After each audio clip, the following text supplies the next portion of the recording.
Andrei, let's get started with the situation in the Kursk region. Recently, we've learned that there is a Russian analyst. He was talking about the situation. He was painting for us what's going on. His name is Klintsevich, if I'm pronouncing his name correctly.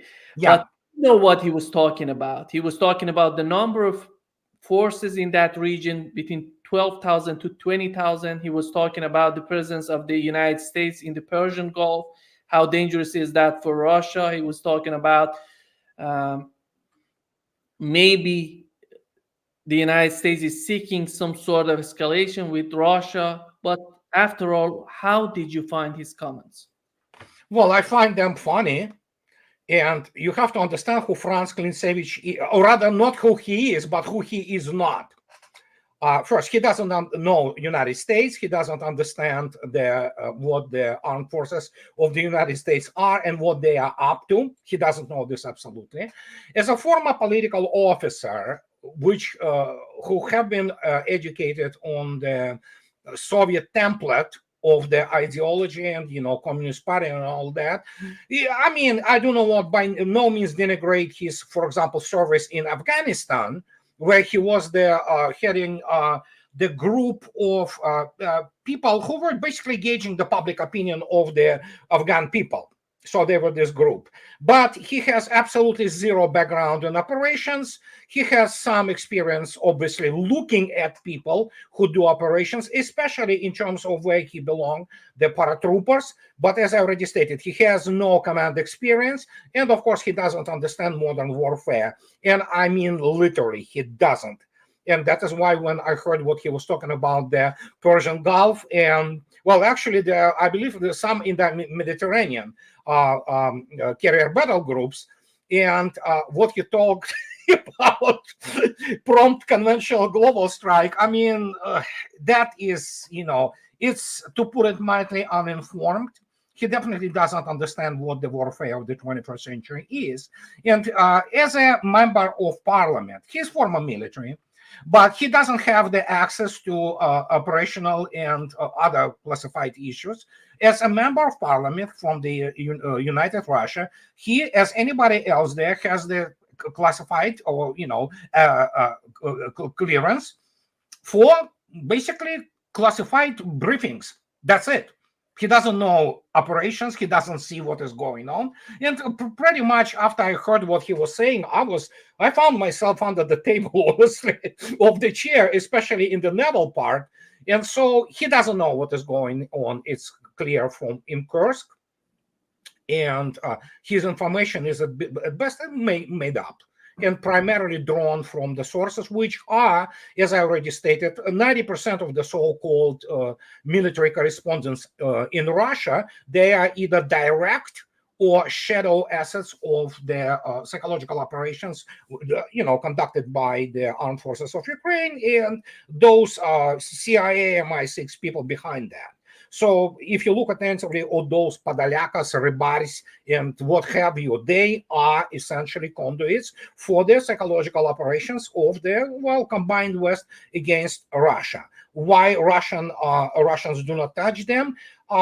We can speculate about this, but there was a reaction recently, very severe, including on the type of the information and analysis, which Franz Klintsevich is not analyst. He doesn't have the technological and military tools for this specific military analysis, because he doesn't understand what, for example, operational level and what even political officers, but the level of the officer operators on the central apparatus or general staff do. He is way below them. And as a result, he just speculates. And do not forget, you have to keep in mind, these shows, talk shows in Russia, which is junk primarily, it's a trash.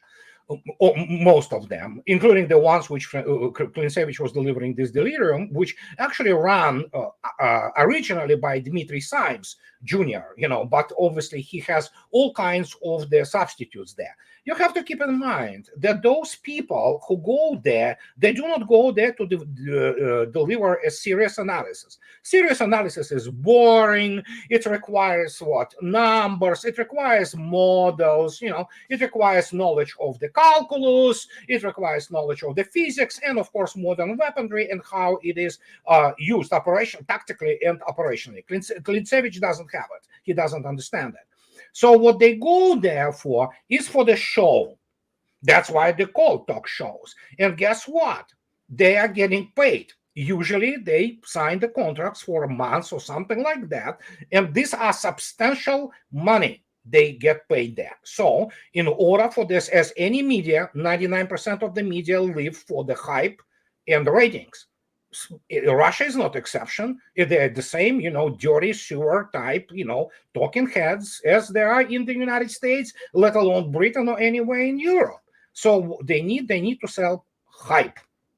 And as the result, you have this, frankly, idiotic comments. As I already stated, he doesn't understand that United States keeps their two carrier battle groups there specifically to pin down Iran, trying to prevent it from attacking, for now, at least, Israel. And they operate there only for the sake of Israel. And it's, basically collapsing operation elsewhere because IDF evidently is, exhausted, which is understandable. And when he talks about that they want to send a message to Russia from Persian Gulf, he has to really look up the history, because the United States and its carrier battle groups have been in Persian Gulf pretty much non-stop for the last decades, and they are there not for Russia. In fact, he need to look up at the tactical capabilities of air wings there, that obviously there is no 4,000 missiles United States can launch simultaneously at Russia. And I mean, it's a kindergarten there. And so we shouldn't be taking this seriously at all. As for Kursk, as you can see yourself, and real competent military sources, including starting from the Russian Defense Ministry, they provide a shocking statistics now of annihilation of the force, which correct by different estimates. For example, if you go to my blog and read my latest article about this, which turns out to be primarily London adventurism and incompetence, which, British military is incompetent, it's illiterate. So they tried to do this, and their reserves ranged between 12, 13,000 to as high, some estimates started 30,000. But overall, there was about 13 brigades involved. And right now we look at the, numbers. Even 2 days ago, Russian Defense Ministry already stated around 7,000 have been killed. It is a mopping up operation there. And you can look at those videos. It's horrendous what has been done to them, and they are cut off now because Russia controls all kinds of the access roads, so they cannot get any kind of reinforcements, and they cannot have enough fuel. They don't have enough food. They don't have enough, combat load in terms of, ammo. And annihilation, destruction continues. So that's so much for that. And you know what is happening at the Pokrovsk-Toretsk line.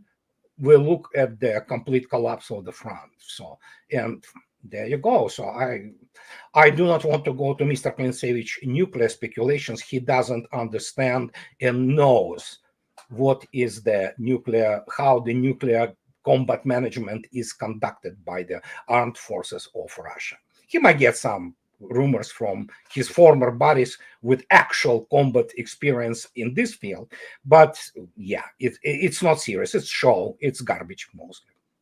Do we know right now how many forces does Ukraine have in that region, in the Kursk region?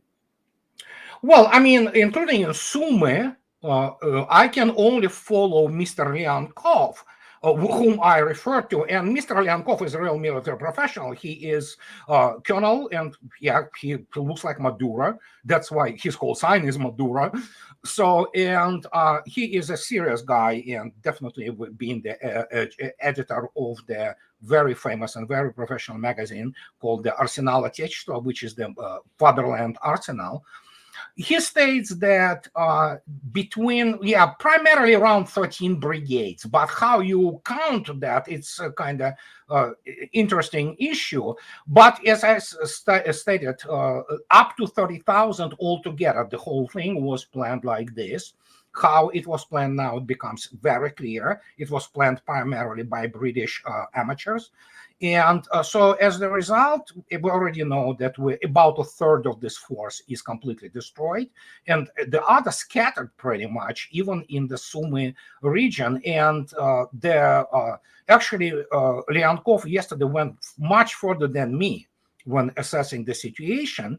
I just merely stated that Sumy will become, essentially now the Russian city, because actually the whole thing just turned out to be 180 degrees turned around, and they achieved absolutely opposite results. And but Lyankov, if you listen to him, and he is very respected, serious military analyst, I can vouch for him. He stated that it's about now just completely annihilating every single the capable military body in Ukraine, and that leads to a demographic catastrophe, and we already can observe it, and so that was the last kind of serious attempt. Some people say in United States, like Larry Johnson, Daniel Davis, and even McGregor, I believe. So, it's they compare it to this stroke in Ardennes, the so-called Battle of the Bulge. Maybe, of course, it's smaller in scale because Ukraine doesn't have really that many real reserves left, because they burned the best of the best, creme de la creme. Their famous 82nd, the Aeromobile Brigade, that which was prepared in the West by British trained, the fanatical Nazis there. It's pretty much completely destroyed, and Russians are picking up the flags from the elements and units, subunits of this brigade. It's gone. They're just killed, So, and there are many also British and Anglo DRGs, which is called diversionary recon groups. You can see it in the videos. Now, number of them have been annihilated. They are being decomposing now, in the forests. So it's a slaughter, and simple as that. And the other thing that Klinsevich was talking about is how Russia, if something big happens between NATO and Russia, how Russia would respond. That he said that Russia is not going to respond not only on the European soil, they're going to respond to Washington. They're going to attack Washington if something big happens. Do you think that, because in the mind of Washington, as we talk with other analysts, they're thinking that Washington is thinking of Europe as a buffer zone. If something big happens, Russia going to hit Romania, Poland. In the worst case scenario, what would be Germany, not the United States? Klinsevich merely repeats what Mr. Lavrov and Mr. Putin stated. So he is not speaking in his own voice here. It is that has been repeated number of times, especially by Mr. Lavrov, who is completely authorized to speak on this matter, being one of the most important, government official in Russia, and of course, Mr. Putin himself. Yes, there are some bunch of neocons. They're illiterate militarily. Most neocons are illiterate militarily, and generals like Petraeus or Kin, who advise them, they are also illiterate. They never won anything in their life. They're a bunch of the sore losers. They still thought that they can, just get away with this. They cannot. It is absolutely correct that if any kind of movement on part of NATO begins, as Mr. Putin stated and Mr. Lavrov, United States get it. It will get it, so simple as that. Don't forget, the United States is extremely stretched. There are many juicy air bases of the United States in the Middle East and in Europe, which Russia easily reachable by Russian standoff weapons, which are non-strategic. Well, I mean, technically not strategic, So even Kinzhal or 3M14 calibers, they can carry nuclear warhead if it comes down to it. The same goes for Zircon. But again, the problem is, of course, it might start with the fact that the United States will start losing its assets in Europe and, Middle East. And it's very easy to arrange. But United States immediately will be pushed to the wall, trying to respond. And guess what? If they respond, well, guess what? Washington becomes the parking lot. And not only Washington, there are many other places which Russia has enough warheads and the United States have no capability to intercept them, that essentially the United States will cease to exist as a nation.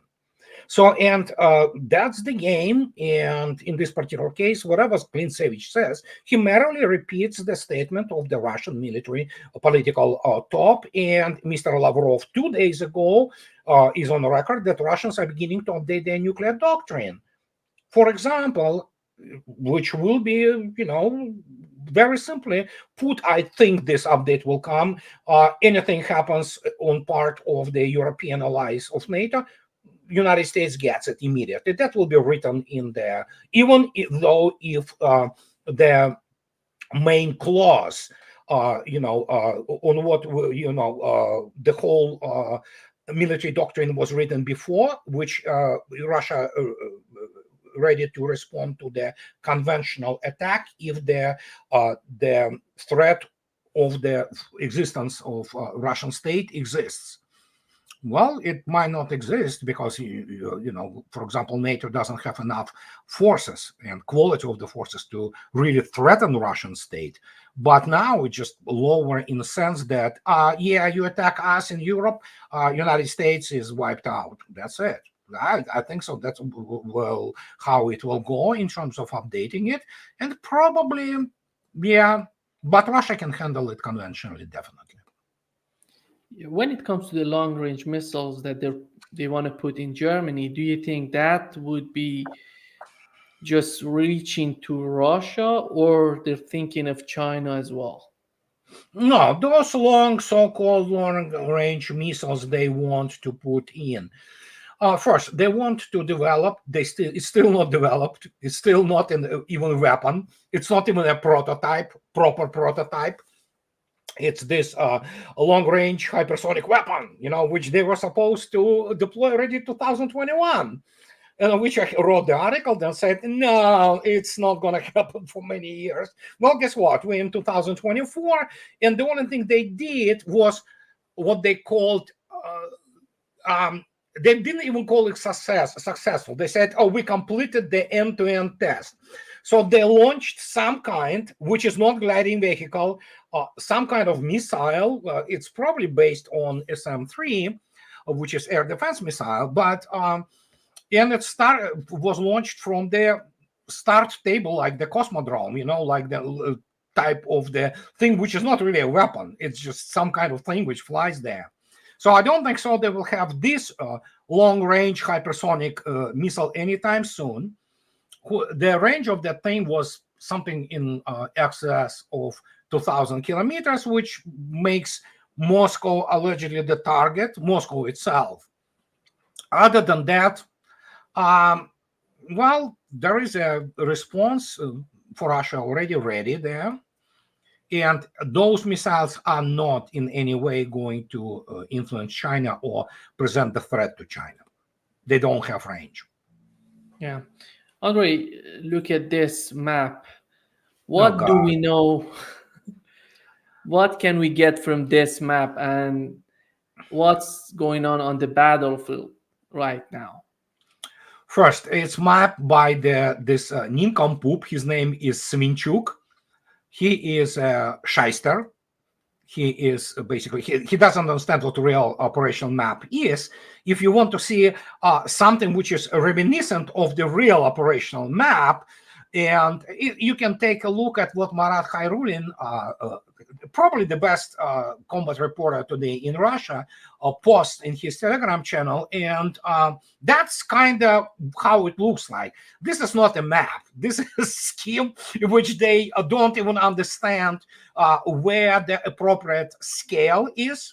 So evidently this Rybari guy, being who he is, he's interpreter, linguist, military linguist who never has zero command experience. He doesn't understand how the military operates. And so it's not really a map. It's who knows what it is. It's a scheme which they invent from their head, just put those arrows and things like that. But in reality, actually the Pokrovsk-Toretsk line is almost completely collapsed. And Russians already, they have surrounded Toretsk. It's in the pincers. And so, yeah, Pokrovsk is next. After that, well, there's pretty much Russians. That means overcame those three lines of defense. And Toretsk, it's Toretsk, New York, funny as it is, Pokrovsk line, which as Ukrainians themselves stated, is impenetrable, the most defended place in the world today. Well, Russians, penetrated it, okay? So and continue to, demolish that. And as I already stated, these people from Mr. Radekin's org, they better learn basic things about what reserves are, how Russia assembles them, and how she manages it, because evidently those guys have no clue. You would expect from the products of Sandhurst not having a clue about the warfare. You cannot prepare proper officer in 44 weeks. And so what can I say? This is just adds to what I've been saying all along. I'm writing about that. As Irina Alksnis, the chief editor of the RIA News, wrote about the activity of these people like Rybar, this Boris Roshin, known as Colonel Assad, all other shysters who pretty much do it for donations and pretty much are conduits of the Western and Ukrainian propaganda. Irina Alksnis went out, and she's a chief editor of RIA. At the start of the Kursk, she simply wrote that in Great Patriotic War, those people would have been executed, and rightly so. They are essentially their foreign assets within Russia, and I think so that at this stage, after there was a serious reaction from serious Russian media to what they do. Because what they do is primarily as I already stated, they conduits for Ukrainian propaganda. That's what they do.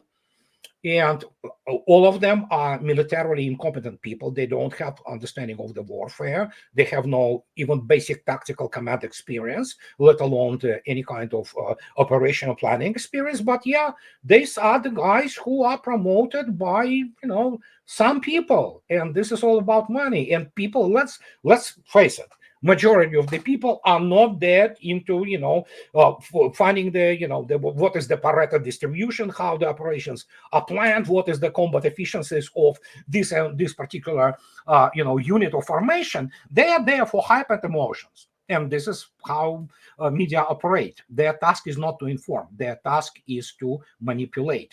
And these boys and girls who have no clue about real military and wouldn't be allowed anywhere near serious military, they sell garbage basically, and make money off that. And I'm pretty sure there are certain organizations in Russia which are looking now into their activity. Here comes the mainstream media, how they're reporting on the situation in the Kursk region. Do you think that after all we're getting truth from the mainstream media about what's going on? They've been so excited about how Ukrainians are getting so close to Russia and they're just devastating Russian military. And right now it seems that the rhetoric is changing. Do you think that's gonna come to the mind of politicians or not? Well, first, we have to keep in mind that David X is not military specialist. He got, concussion during his visit of Afghanistan when United States troops have been there, and evidently since then he never recovered. He is the comic artist. He draws comic. he has degree in fiction, so he has zero understanding what he's writing about, and he is basically probably, I don't know who controls Forbes. Could be CIA, could be, well, pretty much any kind of the mainstream media in the United States. It has some control of either Pentagon or whoever. So he has the people who are not better than him in military part, but they feed him these things because the guy have no clue what real warfare is. But the problem is, and this is what is very interesting, and I wrote about it yesterday, and people, one of the guy, I don't know who he is, but he wrote is with the references to the London Times and other British sources. He is evidently British himself, and he wrote about it when, and I quote, Britain's invasion of Kursk. And evidently, even London Times reacted, saying that we're running a little bit too fast, And evidently, Washington may be telling the truth, at least partially, that in the end, hey, it wasn't American idea, it was British idea. And evidently, some people got, surprised by that, including in Pentagon. So I begin to lean towards American point of view there, because evidently United States and Russia are completely different leagues. So you have this Chihuahua from London, the guys who again have a Lilliputian, quoting Colonel McGregor, armed force. So they won't pass any entrance exam, all of them, into a serious military academy in Russia. So they decided to show that Britain matters. It doesn't. It's just second-tier country with pathetic military, pathetic technological, capability. But they did it, and they wanted to show how, in the end, if you remember Market Garden, Operation Market Garden, 1944, and Ike obviously being supreme commander, of the Allied forces in Western Europe, so he has Monty. And you have to admit that at that time, British Empire definitely had provided the bulk of the forces. Okay, there were Britons, New Zealanders, Australians, Poles, which kind of attached themselves to British traditionally. They have Indian troops there, so Monty just wanted the glory, He thought that if he kind of with Auchinleck, they say that Auchinleck actually played a bigger role in the, so-called our main victory, where he fought like couple, 3, 4 divisions of Rommel. That's about it. So he thinks, okay, let's do this, blitzkrieg thing. Let's drop the, those paratroopers. Ike tells him, and Ike, everybody hated Ike among them because they thought he was too cautious. He was, Ike says, no, you're gonna get, burned. So Monty continues to kind of nag Ike and like, what? No, we have to do it. We have to deal with this. We have, I have the great British forces. So Ike at some point of time gets tired of this, say, hell with you, just do it, plan for it. Well, they planned. Guess what? It all ended in the disaster, So, and we know that Americans had to go and save whatever they could save their ass, from there. So, and this is pretty much similar situation, but this time, obviously, London being what they are, it's just degenerate, military political elite. They think that, they have their cannon fodder as Ukrainians, so they risk essentially nothing. Let's throw all this cannon fodder at Russians and see if it happens. Well, obviously it failed, because they evidently have no clue what real operational planning is in the modern war. And there you go. Even David X has to, this nincompoop has to say that, oh my God, it failed. Of course it's failed. So it was done for PR purposes, and it's all related to the also election cycle in the United States, and to all those promises which never came through from United States to Ukraine. And Zelensky is desperate. He's the dead man walking. It's just a matter. He has to pray to get, to be handled by Russians, because at least he will live. He will live miserable life after that. That's for sure. But he still will be alive. But I think so. Somebody is gonna, off him pretty soon. So because it's over for Ukraine. Do they really think that they are as important as Israel is for the United States? Because they're asking the United States to do the same, just hitting down the Russian missiles as they're doing for Israel. But at the end of the day, they have to learn it that they're not as important as Israel is for the United States. Well, Israel controls U.S. foreign policy. I mean, there is certainly Ukrainian lobby there too, and it was fairly successful. Especially BSing, especially primarily badly educated and ignorant U.S., legislators who are, their understanding of war is the same as my understanding of Chinese choreography. But the point is that it's not only that. United States simply ran out of resources.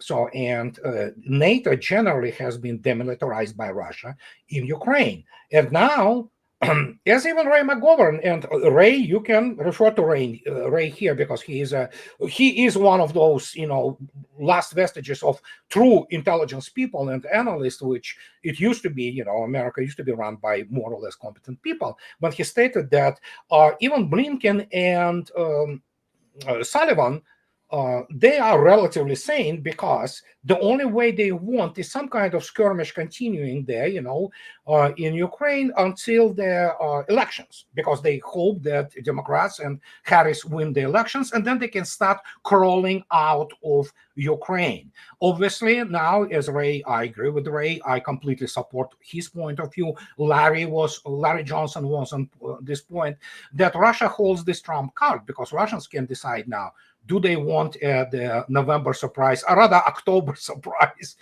for Democrats in this particular case? So there's a lot going on there.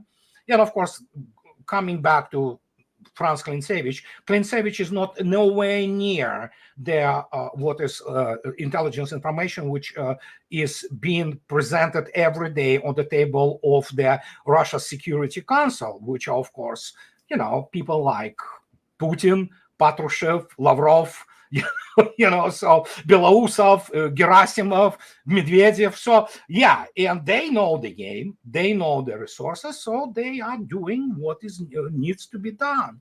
And as I already stated, they had a couple of days of this high from allegedly blown out of proportion successes in Kursk, which is a teeny weeny Salyan, which is probably about 100 kilometers square now, probably reduced to even more than that. So that's the whole thing. And now the Sumy are, the next target, because Russians have now 3 different commands for Bryansk, Belgorod, and obviously Kursk regions. So that's bad. It's really bad. So they will try probably to kill more people at Kherson, Zaporozhye axis somehow to make, the Russians are waiting. Yeah. When it comes to the F-16s going to Ukraine, it says that this article in Wall Street Journal says that they have received 6 fighter jets, and one of them was destroyed not by Russians but by Ukrainians themselves. And what has happened, Andrei, and what's the importance of these F-16s? Right now, if I'm not mistaken, they're going to have 5 fighter jets. They might have more. It doesn't matter. What they do, they get the essentially obsolete fighter. I mean, make no mistake, F-16s are very sexy-looking aircraft, and for its time, it was a wonderful plane. It is one of the best looking planes ever, just gorgeous, except for the latest modifications where they stick those tanks, on the sides, and then it kind of looks ugly. But in terms of, one of the most beautiful planes ever done, when America still could produce a really good fighters. So, but it's obsolete. Maximum it can carry is MRAM, the first versions, which is outranged by a Russian R-77, let alone R-37, which is 400 kilometers range. So, they can say whatever they want, So, yeah, sure, they shut them down and crashed, whatever. We know what happened very soon. And I already wrote a piece on that today, so it doesn't matter. So the only thing which they need them for is to, as a platforms, to stick the either some kind of the cruise missile such as Storm Shadow, or maybe if United States decides, which nobody knows if it decided, Pentagon evidently says we do not allow to shoot inside Russia, which is complete baloney. It has nothing to do with that. But I mean, if they give them JASSMs, for example, joint attacks, surface missile, and all that, it has a range of about 900 kilometers if they give them a second generation of JASSM.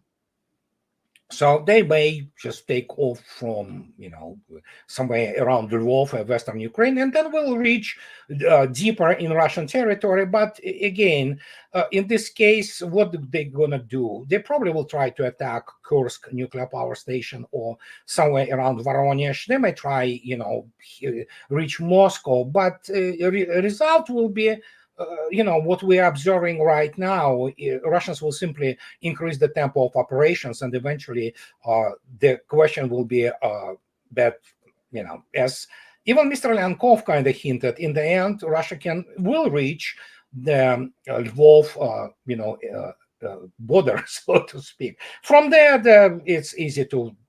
Russians have all range necessary to basically kill anything within Ukraine, no matter where they are.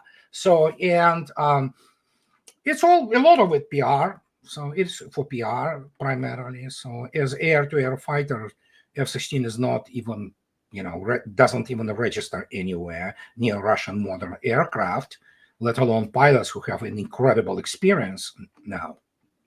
So, yeah, launch, just stick those missiles, just go brush the tops of the trees, then jump out on the launch height, altitude, launch, turn around and run like hell. So yeah, that's the tactics. It's primitive. Everybody understands that. And yeah, it's all how many you can put on those remaining 5. Okay, you can put theoretically 2 each, okay?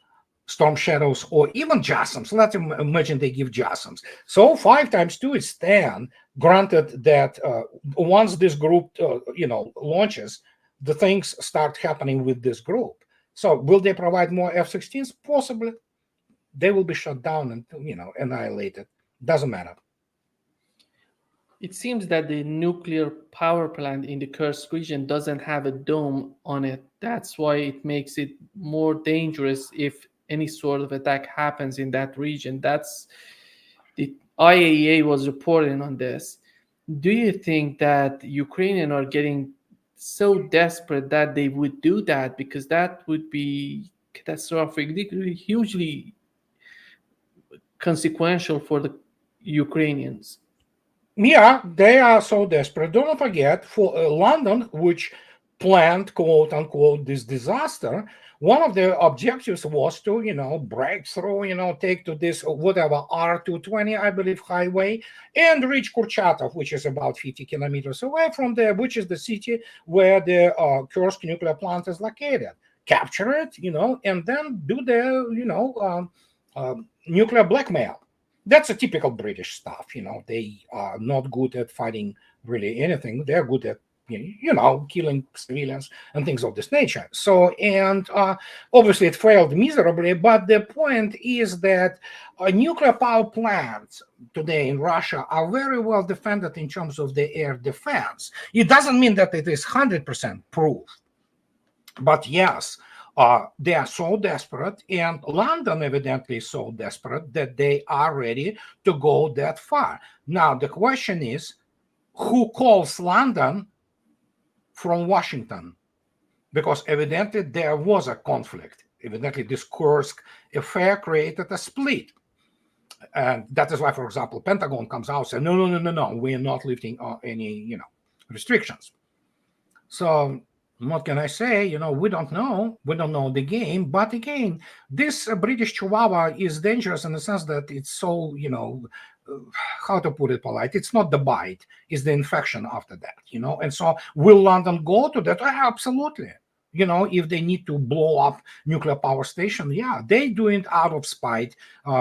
Their hatred of Russians is visceral there. it's permeates everything top bottom, because it's the hatred generated by losers who have been stripped of their empire due to Soviet Union winning the Nazi Germany. So, and number of them are just the inbred degenerates, basically. So they just hate Russians for whatever reason, So, and when you understand that you are so loser, you are basically nobody, you become very dangerous rat, So, and will London go to that lengths? Absolutely. But here we have now Washington, and Washington needs to deal with Russians. They know that. Even as I already stated, so they have their own how to say it, objectives, till November for the elections, because we know the elections will be on fire, man. I mean, it is shaping to be earth-shaking event for the combined West. Russians don't care, that, but for combined West, it will be the earth-shaking event, especially when you look attentively at what is happening economically in United States and how it was exposed as a military paper tiger, essentially. That has a gigantic consequences. Andrei, I'm going to play a clip from CNN.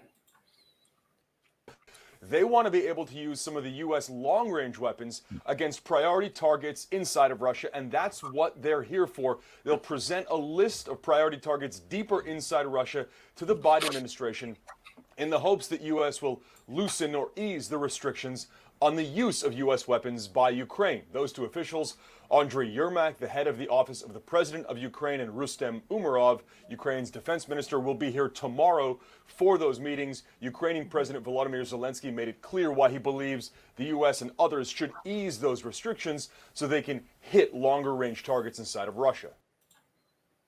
Yeah, it's a repetition of the same. That's their plan. It seems that London is part of this campaign of putting pressure on Washington. Yeah. Again, as I already stated, they are, Chihuahua, which try to pretend that they matter. They don't. So the question has to be very clear. Washington doesn't need war. And there is a sort of, it's not agreement, it's tacit agreement, that neither Russia nor United States want to get the conflict out beyond Ukraine. This is the mutual understanding. I can tell you that there is such a mutual understanding. London is, as I already stated, spoiler. They want to play, but you know what? Some of the idiots in London think that they will not get it. Well, Russians can accommodate their desires, and considering the fact the new 3M14Ms have the range of 4,500 kilometers, or you can launch from the Northern Fleet, Kinzhals, for example. Sure, if they want to try their fate, so to speak. But yeah, these are all bark. And again, so yeah, they get the Storm Shadow. They launch at where? If they launch at Kremlin, London stops, will stop its existence. Then Downing Street will be gone. Simple as that. And United States will do nothing, really. And I want to take you back to the, down the memory lane, to the 2021, October, I believe. And people do not remember this, but this is what modern media do to people. They actually kill their memory. They create this primarily informational garbage stream that people completely lose thing. But when HMS Defender, this British, destroyer, tried to break into the Russian territorial waters around Crimea, you have to recall what Mr. Putin, president of Russia, stated. And you can quote me on that. You can go back and listen. He said, next time we'll just sink it and nothing will happen. There will be no World War III. We can sink it. So I can tell you that British have a juicy base in Cyprus, very juicy Air Force base. So they have assets in the sea. There are some, I believe they have one submarine there, and they have a couple of frigates hanging around. Well, you know what? Russia may respond by sinking those assets, and guess what? There will be no World War III. There will be a lot of screaming and more sanctions and, just threats and things like that. But again, those guys in London, they do not understand that they are small league. There are three very big guys in the global arena today: United States and its chihuahuas, lapdogs, which Great Britain is, or whatever is left of it. So obviously Russia and China. These three guys, they need to settle the new world order, which is, well, it's already emerged, but it's emerging. And October Kazan meeting is the, I'm getting sick and tired of talking about these finances issues. Kazan will set up the unified currency, most likely, or the mechanism of the operation in the some kind of transitional currency for BRICS. And yeah, London can go on pound cent. It becomes absolutely irrelevant in terms of their, finances, which they love to pretend that they hold. They don't. So very simple. You see, that's when you lose completely you're a sore loser. And the grief model in London, Kubler-Ross, I think so. They're still trying to bargain, but essentially acceptance will come, or Russians will make sure that this country doesn't exist anymore. Jake Sullivan trying to convince Chinese not to help Russia. And here is what he says after his meeting. Both unilaterally and in separate communication with the Brazilians. We had the opportunity to exchange views on the war against Ukraine over the course of the last 3 days. We didn't reach any particular plan with respect to diplomacy, in large part because the United States very rigorously adheres to the simple maxim of nothing about Ukraine without Ukraine. So ultimately, it will be up to Ukraine to decide how it wants to proceed with diplomacy and negotiations. Oh, God. It seems that there is no understanding between the global South and the United States right now. And we don't see any sort of wisdom on the part of the Biden administration to understand their position right now and why they're thinking this way. Well, Jake Sullivan has a degree in political science, and he is a lawyer. He is the author of this whole cluster coitus with Ukraine with the help of then active Victoria Nuland.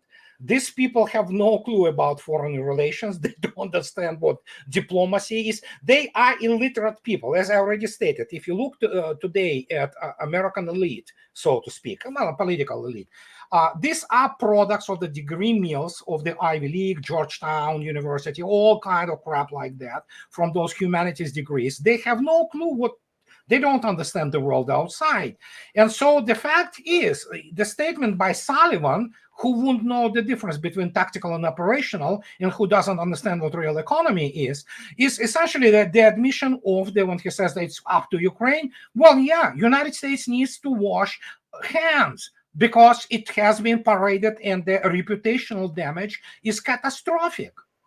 And now you have this guy who, as I already stated, I wouldn't allow him to mow the lawn in front of my house, which the most of them are. They won't be able to run 7-Eleven convenience store. And so this guy comes out and he essentially says, because he doesn't understand what China is.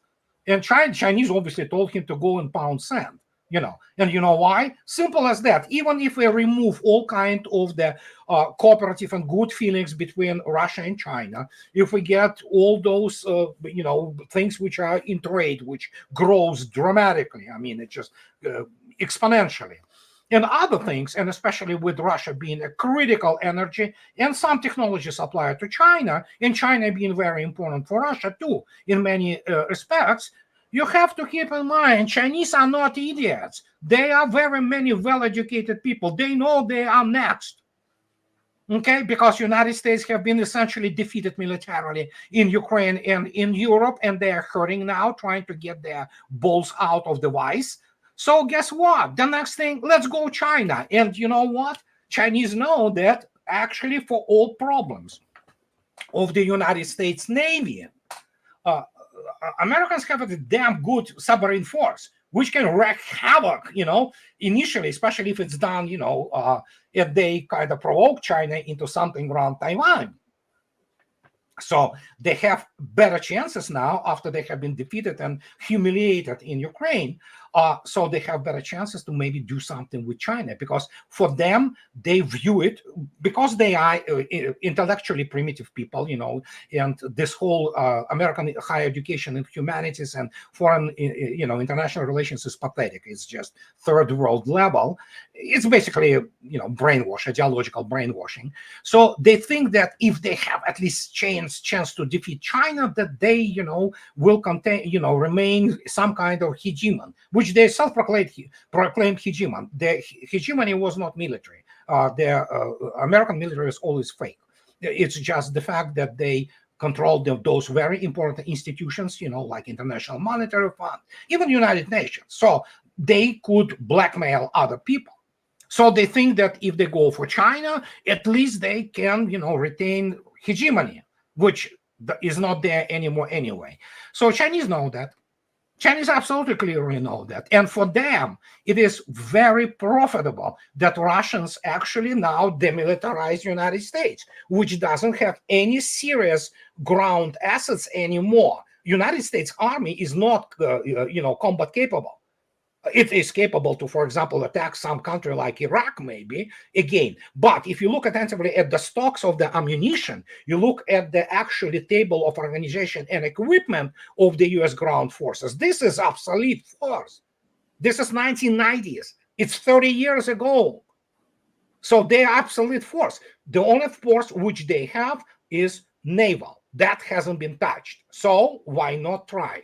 And Chinese know about that. So they want United States to bleed industrially, financially, and however in Ukraine, despite the fact, of course, China doing all those motions like, oh yeah, let's go, we do the peace plan. And then Chinese play that, we're so sorry, this plan didn't get accepted and things like that. They do their moves. They are smart diplomats. This is a very old culture. It is several orders of magnitude older than the United States as a nation. And so when you look at this, obviously Jake Sullivan and whoever came with him, these are kids compared to those people. Those people ate them alive. Vani, you remember the Alaska, remember Anchorage meeting? It was they were humiliated there. For 48 hours, Chinese basically were humiliating them. So that is the classic Einstein definition of insanity, doing the same thing over and over again and expecting the different result. So, and here we are. And then suddenly Sullivan comes out and says that it's up to Ukraine. Well, that means basically Ukraine, you are on your own. They need to stop it somehow, because depending on the dynamics, which looks like Trump campaign got re-energized, they have now RFK Jr., who, that's a big deal. That's a huge chunk of Democrats who will be supporting Trump. So they are desperate. And how many votes they can fake, just, throw into the, who knows? But it's becoming really hot out there. Yeah, when it comes to the Trump's policy toward this conflict in Ukraine, recently J.D. Vance, in his interview with Bill O'Reilly, said that Europeans should concentrate on what's going on in Ukraine while the United States priority is China. And we can understand what's behind this behavior of London, why they're trying to involve Washington as much as possible in Ukraine, because they're feeling that something big is going to happen in terms of what's going on in Ukraine if Trump wins. Because they're talking about it before getting to the office. And go ahead, Andrei. No, I mean, it's all political games. That's the only thing they can play.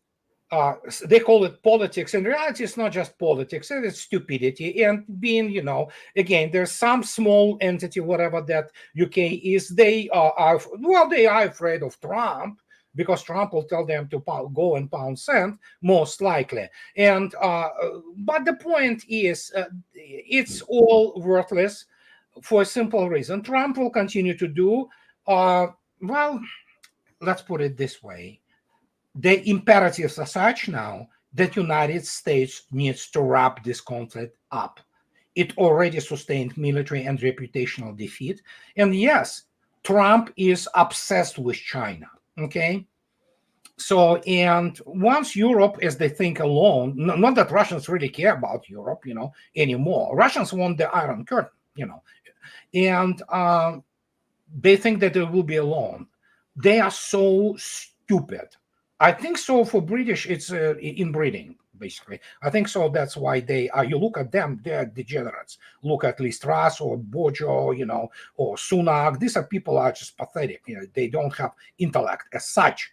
So they think that manipulation somehow play to their interest. They don't. They have to face their historical defeat. They don't have empire anymore. They may try to pretend that they influence something. Some in India probably have warm feelings because they went through the British system of education. Not that it helped India that much, but the point is that, Trump wants China.